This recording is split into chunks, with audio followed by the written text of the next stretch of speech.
so excited to test this thing out. Whoa.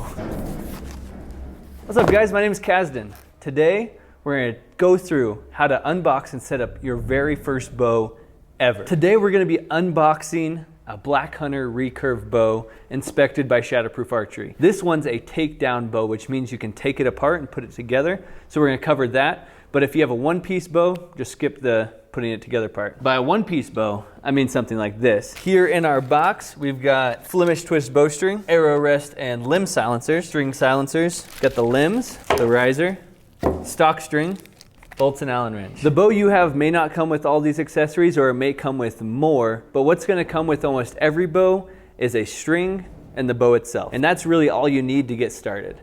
But we're gonna go ahead and cover installing limb silencers, arrow rest, string silencers, and setting up the bow. So this is a left-handed bow. If the arrow shelf is on the right side of the bow, it'll be a left-handed bow where you draw with your left hand. If the arrow shelf is on the left side of the bow, it'll be a right-handed bow. You draw with your right hand. So if you need to know which one to get, think about what hand you want to pull the bow back with, and that will be the hand bow that you want to get. That'll be the hand bow. Yeah, that's it. So on this bow, it's going to say the draw weight and the AMO, which is the length of the bow, right here on this limb. It's also got other markings on it, which is supposed to be correct, but it's not. That's why we inspect these bows. So you can see these two limbs with this takedown bow are different. So we're just going to make sure it lines up to the riser as we put it together. This bow has 2 locator pins and a limb bolt, so I'll just line those up like that. Get the bolt going, then use the Allen key. Now this style, the washer's already on the bow. Some styles it's not. Some styles you'll need to put that washer on the top side of the limb here. So I'll just tighten this down snug. Doesn't need to be crazy tight. I just don't want the limb to rattle. Let's do the top limb now. Now that we've got the bow put together, we can go ahead and install the limb silencers and the arrow rest. Now, if the bow doesn't come with an arrow rest or limb silencers, that's okay, you can still shoot it. Most of the time, you're definitely gonna want an arrow rest, and most of the time it does come with the arrow rest. So this pack is designed where we can cut one of these up for the arrow rest, and then the other 2 can be used as limb silencers. What an arrow rest does is that it makes the arrow more silent as you're drawing it back and more smooth as you release it. Limb silencers do the same thing, except they just absorb by vibration of the string hitting the limb. If you don't have a recurve bow, you won't need limb silencers. Kind of measure this. If there is direction to the calf hair, I'm gonna want that direction to go downrange. So think when your arrow's flying off the arrow shelf, what it's gonna do to the hair, and you want it to push the hair down, not pull it up. Peel off this back piece, and we got our sticky right there. The hair direction's going this way. So make that go downrange. Now I'm just gonna cut off a little square here for what's called the strike plate. That's gonna go against this side. So I'm gonna put this right in the middle, on the point of this that's furthest out.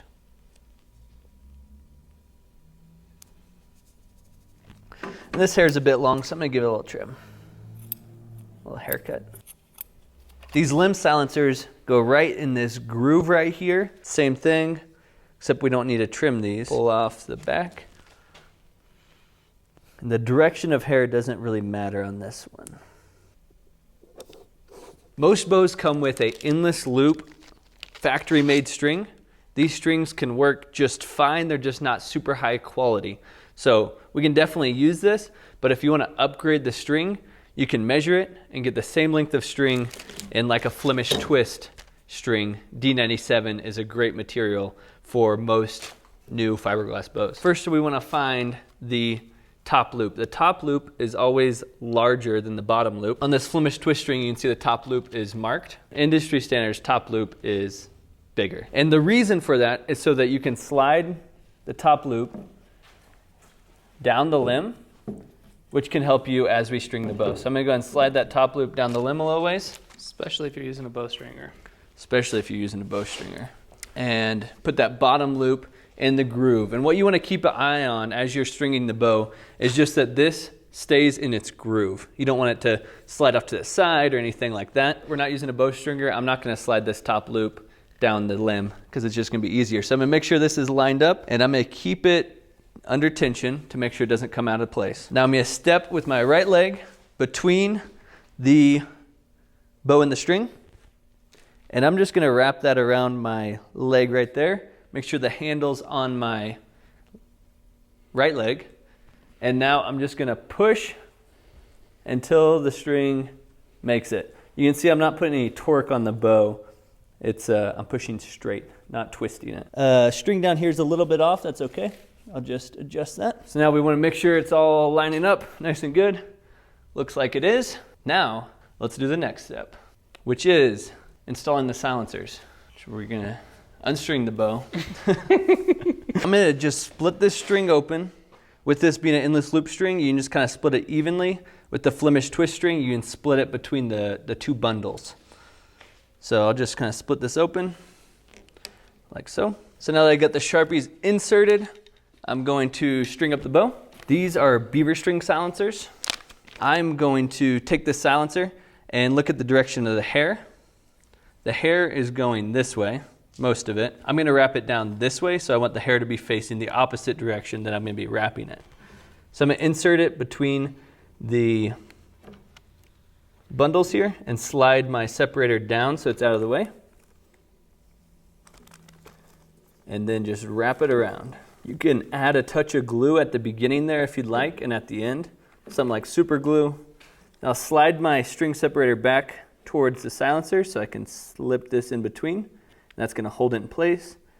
Take the separator out. String silencers are really nice because they make the bow a lot quieter and a lot smoother to shoot. Same thing on the top limb. We're just going to repeat that, or bottom limb, the other side. I'm basically putting them in the middle between the center and the tip. I guess I put that one a little higher, but that's okay. Pull out the separator. So at this point, you can go ahead and shoot the bow, but one other helpful thing to do is to set a nocking point. And what that does is just gives you a consistent place to nock the arrow every time so that you're not knocking it up here one time, down here another time, and your arrows are flying real low or real high. So I'm gonna get a little piece of tape here, and I am going to go ahead and nock the arrow. So it's gonna look like it's slightly angled down. It's about 1/4 inch higher than level. Yep. 1/4 inch higher than level. And I'm just gonna put this piece of tape right above that. And this is gonna be my temporary nocking point so that I can take a couple shots and see how the arrow's flying. Now we can shoot the bow and see how the arrow's flying. If we see the arrow not going like this or the arrow going like this, then we know we need to adjust the nocking point. If it's going like this, too low. If it's going like this, that means the nocking point's too high. But what's great is you can just test it. And you don't even have to know, just move it. Yeah, just move it until it looks good. So let's just see how this flies. This is so hard. He normally shoots right-handed, that's why he's trying lefty. Promise I know how to do archery. All right. Looked like it went a little bit like this. The downside to shooting that close to the target is it's hard to see what the arrow is actually doing. And you can also film this on your phone if you need to. That was actually pretty good. Yeah. The arrows needs a lighter tip weight for this bow. So we could throw a 75 grain on. But as far as the nocking point, it's looking actually decent already. Another thing you can do instead of using tape is using a Sharpie mark. Once you decide where you want your nocking point, you can use a nail knot with some serving or some string. You can do a brass nocking point, and we have a video on how to do that in the description. The final thing that you need to shoot your bow is arrows. So these fletchings here are vanes, and if you shoot a traditional bow with these, you can definitely do it, but the arrow is just going to bounce off the arrow shelf, and it's not going to fly straight. Whereas if you shoot with feathers, it'll just fold up and it'll fly a lot straighter. So that's the first thing you want to look for in traditional archery arrows. The second thing is arrow spine, which is just how much the arrow bends. What I usually do is I go to ashbybowhunting.org and check out their spine calculator. You just put in arrow length. Usually it's like 32 inches is a good arrow length to start with. And then the draw weight of the bow. Now the draw weight's usually written on the bow. This one's 20 pounds. And so once you put those in, then it'll tell you what spine of arrow to get. If you want the quick version, If you have something less than like 35 pounds, get 500 spine. If you're between like 35 and 45, 50, get 400 spine. And if you're above 50, get 350 spine, somewhere in that range. What spine affects is how straight the arrow will fly. So if the spine and the bow aren't lined up, the arrow might fly sideways this way or this way. Not a huge deal. You can definitely shoot and have a great time with that. But if you want the arrow to fly straighter, check out the spine calculator and then just get something within that range. You can leave your bow strung, but sometimes it's not a good idea. Check out the manufacturer to see what they suggest on the bow. But if you're going to unstring your bow, just do it in reverse, step through, and take off this loop. So now we can store the bow like this. And if you want to learn how to take your very first shot with the bow, check out this other video. That's coming out next week. Yeah, maybe it'll come out next week. Subscribe, I guess. But there will be a video on how to shoot a bow, either before this or after this video is posted. That's super helpful for you guys. I'm Kasdan. Stay shatterproof. We'll see you on the next video.